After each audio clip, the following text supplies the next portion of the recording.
Assalamualaikum warahmatullahi wabarakatuh teman-teman. Gimana nih kabar kalian semua? Semoga kalian semua dalam keadaan sehat walafiat dan semoga kita selalu dalam perlindungannya.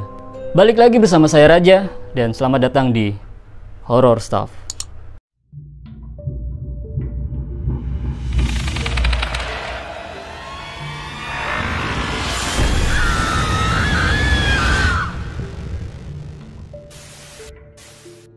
Oke teman-teman, saya akan melanjutkan cerita part yang kedua dari si agent ini.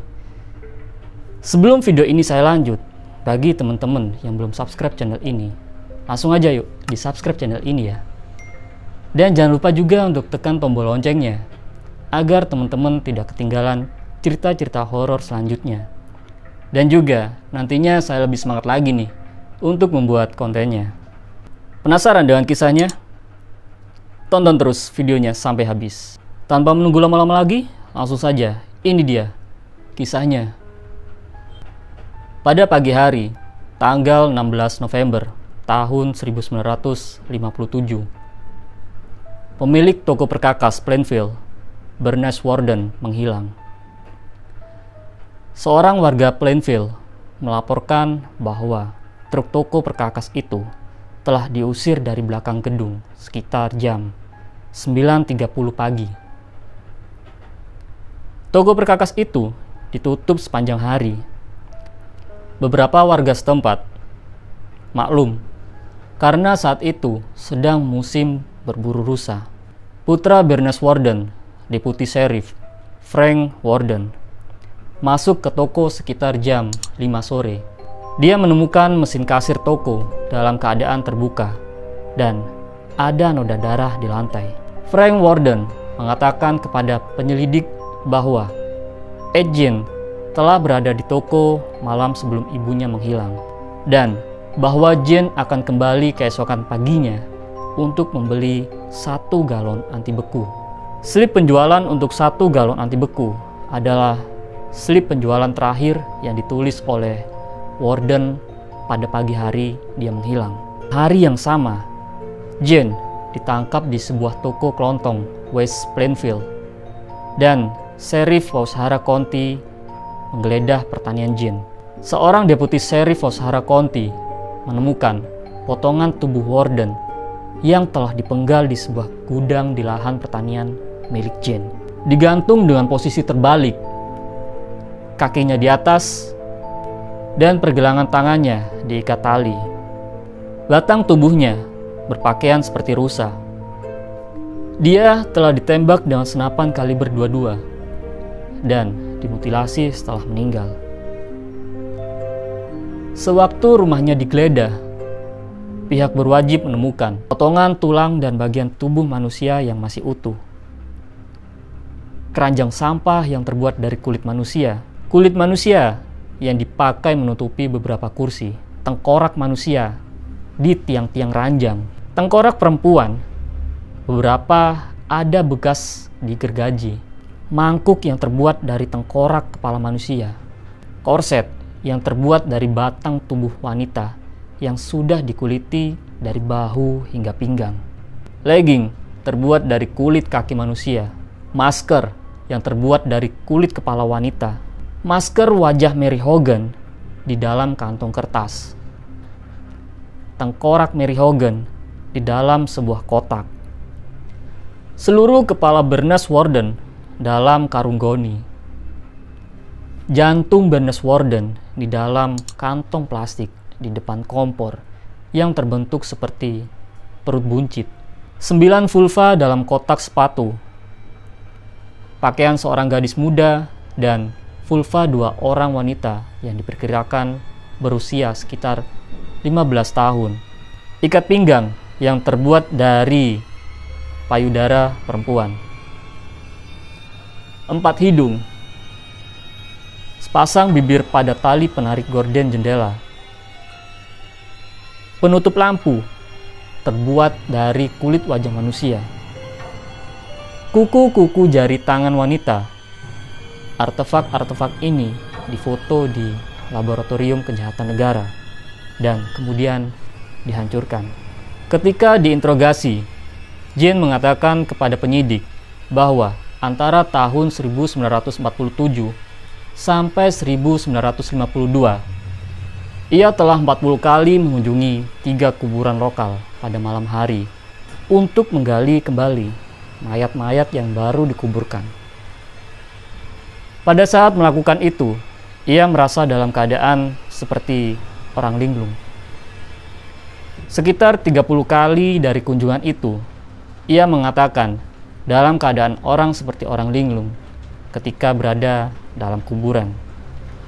Kemudian, keluar dari kuburan dalam keadaan baik-baik saja dan kembali ke rumah dengan tangan kosong. Di lain waktu, ia menggali kuburan wanita parubaya yang baru dikubur yang ia pikir mirip dengan ibunya dan membawa pulang mayat itu, di mana ia akan menyamak kulitnya untuk dibuat sebagai pernak-pernik barang-barang perlengkapannya.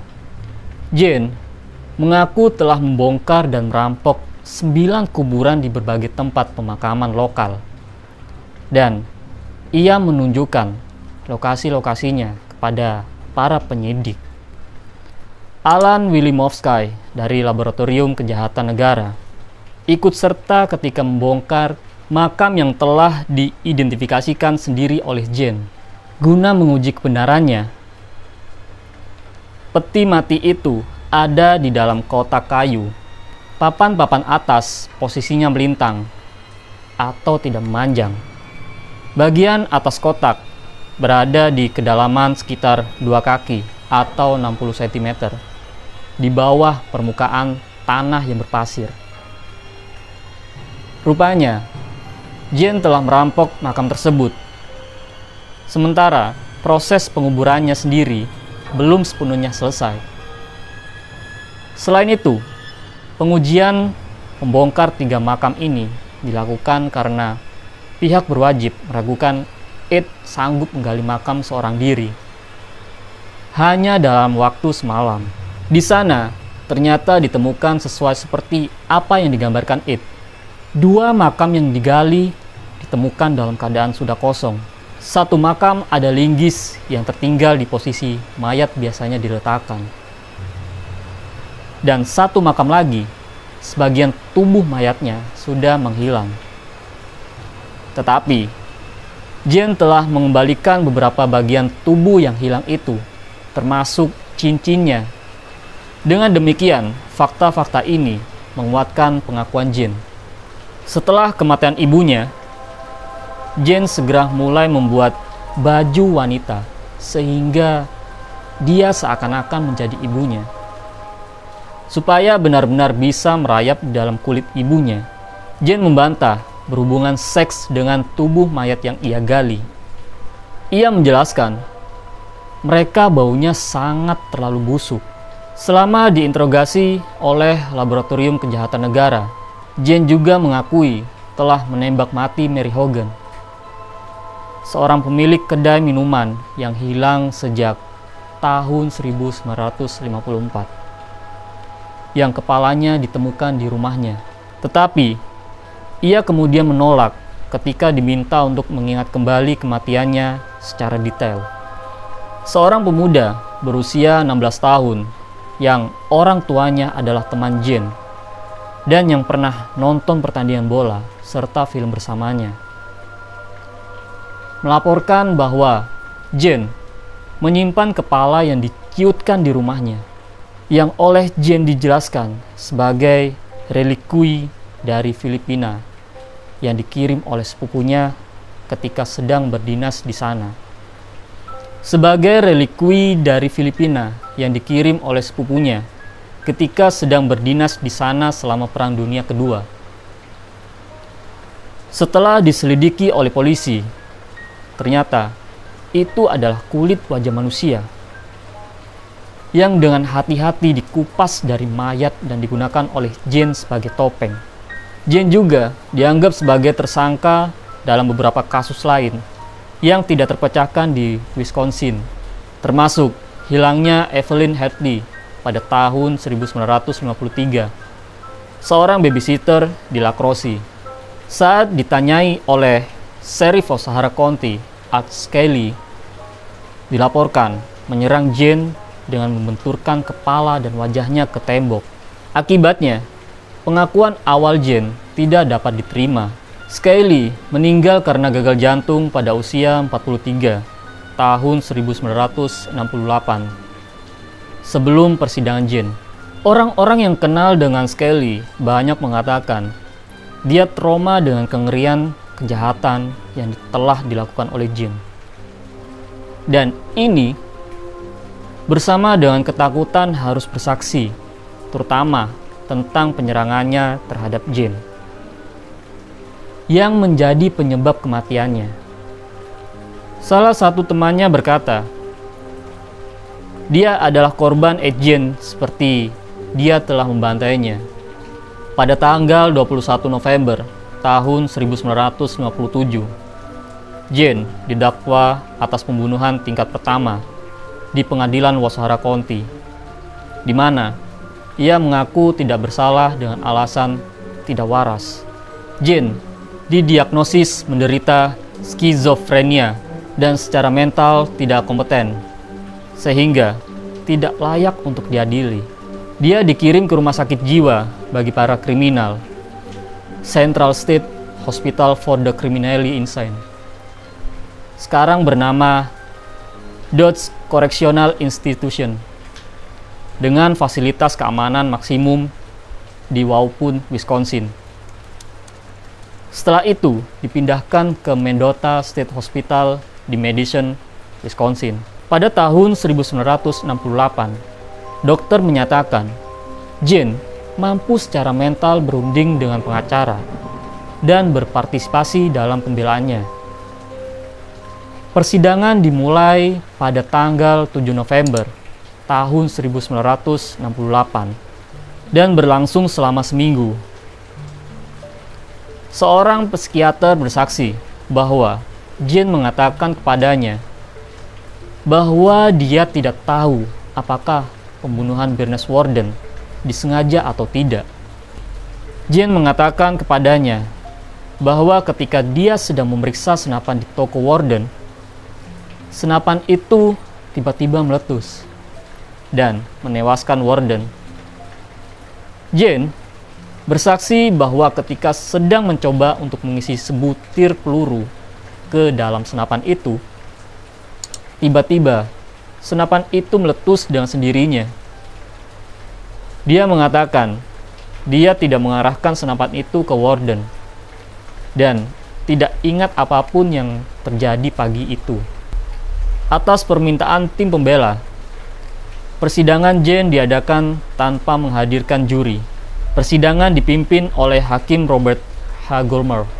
Jane dinyatakan bersalah oleh Goldmer pada tanggal 14 November. Persidangan kedua berhubungan dengan soal kewarasan Jane.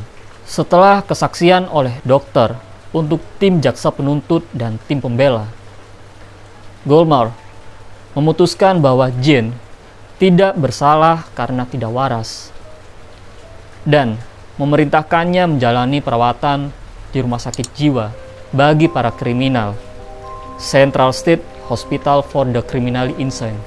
Jane menghabiskan sisa hidupnya di rumah sakit jiwa. Hakim Goldmer menulis, karena biaya persidangan yang mahal, Jane hanya diadili untuk satu kasus pembunuhan saja, yaitu pembunuhan Mrs. Worden. Dia juga mengaku membunuh Mary Hogan. Oke, gimana nih menurut kalian kisahnya? Jika suka silakan di like, dan jika tidak suka silakan di dislike aja. Untuk temen-temen nih, jika mempunyai cerita horor atau mungkin itu terjadi kepada kalian sendiri, silakan kirim cerita kalian di link yang sudah saya siapkan di deskripsi ya. Saya Raja, sampai bertemu lagi di episode berikutnya.